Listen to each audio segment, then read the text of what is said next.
कक्षा में स्वागत और अभिनंदन। आज हम हिंदी व्याकरण का एक महत्वपूर्ण बिंदु वाक्यांशों के लिए एक शब्द के बारे में इस वीडियो में चर्चा करेंगे।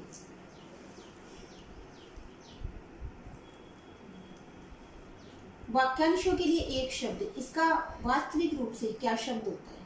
इसका मतलब होता है किसी भी एक बहुत बड़ी बात संक्षिप्त में लिखना, किसी लंबी लाइन को एक छोटे शब्द का रूप देना, उसे कहते हैं वाक्यांशों के लिए एक शब्द। कहने का आशय यही है कि कोई भी एक लाइन, एक पंक्ति जिसका संक्षिप्त में संक्षिप्तीकरण किया जाता है, उसे कहते हैं वाक्यांशों के लिए एक शब्द। अब मैं आपको कुछ वाक्यांशों के लिए एक शब्द के बारे में इस वीडियो में चर्चा करेंगे।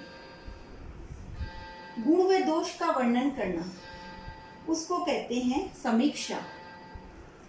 नकली वेश में रहने वाला, छद्म वेशी। रात व संध्या के मध्य की बेला, गोधूली। किसी के पास रखी हुई दूसरे की वस्तु, उसे क्या कहा जाता है? उसे कहा जाता है धरोहर या अमानत।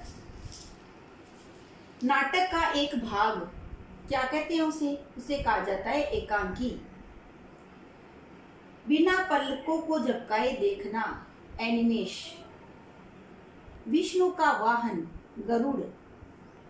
गंगा से निकलने का स्थान, गंगोत्री। जहां धरती व आकाश मिलते हैं, उसे क्या कहा जाता है? उसे कहते हैं क्षितिज। मछली के समान आंखों वाली, मीनाक्षी। गद्य और पद्य का मिश्रण, चंपू काव्य। जुड़वा भाई, जुड़वा भाई को क्या कहा जाता है? यमज। असुरों का गुरु, शुक्राचार्य।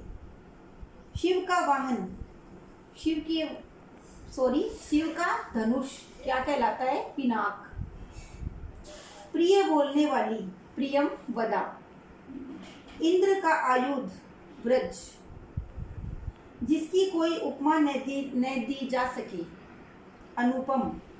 जिसके समान कोई दूसरा न हो, अद्वितीय। अच्छे नैनों वाली, सुलोचना। जड़ से चोटी तक, आमूल चल। तुरंत कविता लिखने वाला, आशु कवि।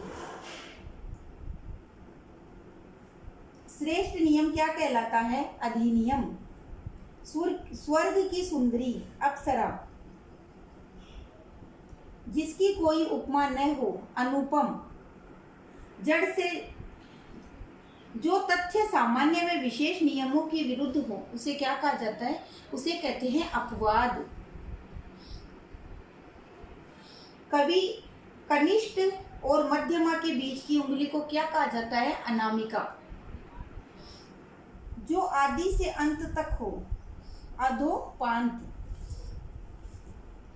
ऋषि के द्वारा कही गई बात या कथन, आश। गोद में सोने वाली, अंकशायनी। फेंक कर चलाए जाने वाला हथियार, जो हथियार फेंक के चलाते हैं उसे कहते हैं अस्त्र, और जो हथियार अपन हाथ में लेकर चलाते हैं उसे कहते हैं शस्त्र।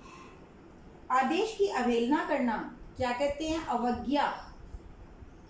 नील रंग का कमल, इंदिवर। जो इंद्रियों से परे हो, इंद्रियातीत। बीज से जन्म लेने वाला, उद्भिज। इंद्र का हाथी, ऐरावत। कुएं का मेंढक क्या कहलाता है? कूप मंडूक। हाथी का बच्चा, कलब। हाथी के बच्चे को क्या कहते हैं? कलब। बौद्ध भिक्षुओं का वस्त्र, जो बौद्ध भिक्षुक होते हैं उनके वस्त्र को क्या कहते हैं? चीवर। शीघ्र न पचने वाला भोजन, जो भोजन शीघ्रता से नहीं पचे, उसे कहा जाता है गरिष्ठ।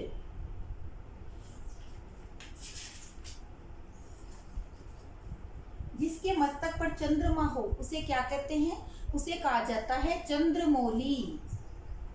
जीतने की इच्छा वाला, जिगीषु। जीतने की इच्छा रखने वाले को कहते हैं जिगीषु।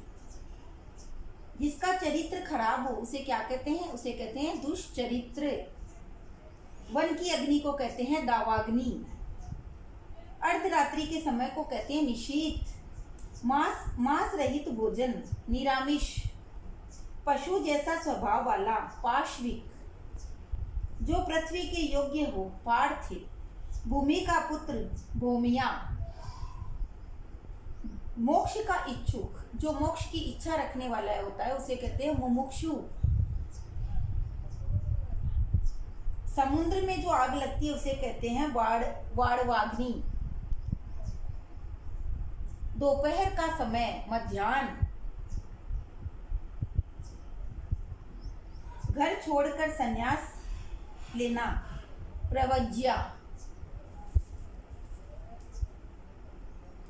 मेघ की तरह नाद करने वाला, मेघ की समान आवाज करने वाले को क्या कहते हैं? मेघनाद। जिसने मृत्यु को जीत लिया है उसे क्या कहते हैं? मृत्युंजय। रंगमंच का पर्दा यवनिका। निरंतर यात्रा करने वाला, जो व्यक्ति निरंतर यात्राएं करता है उसे कहते हैं यायावर। जहां बैठकर नाटक देखा जाता है, जिस जगह पे नाटक को बैठकर देखा जाता है उसे कहते हैं रंगशाला। व्याकरण की जानकारी रखने वाला व्याकरण। शिव का उपासक, जो शिव का उपासक होता है उसे कहते हैं शैव। एक ही माँ के पुत्र उसे कहते हैं सहोदर। पक्षियों का समूह है, पक्षियों के समूह को कहा जाता है युथ। 15 दिन में एक बार होने वाला पाक्षिक। गुण और दोषों का वर्णन करने वाला समालोचना। उमंग और खुशी का भाव उसे क्या कहते हैं? उसे कहते हैं उल्लास। अपनी हत्या स्वयं करने वाला आत्मघाती। तो प्रिय विद्यार्थियों, मैंने आपको अपने इस वीडियो में वाक्यांशों के लिए एक शब्द से आपको अवगत करवाया। मैं अपने अगले वीडियो में पुनः आपके समक्ष उपस्थित होती हूँ कुछ महत्वपूर्ण बिंदुओं के साथ, कुछ अलग टॉपिक के साथ।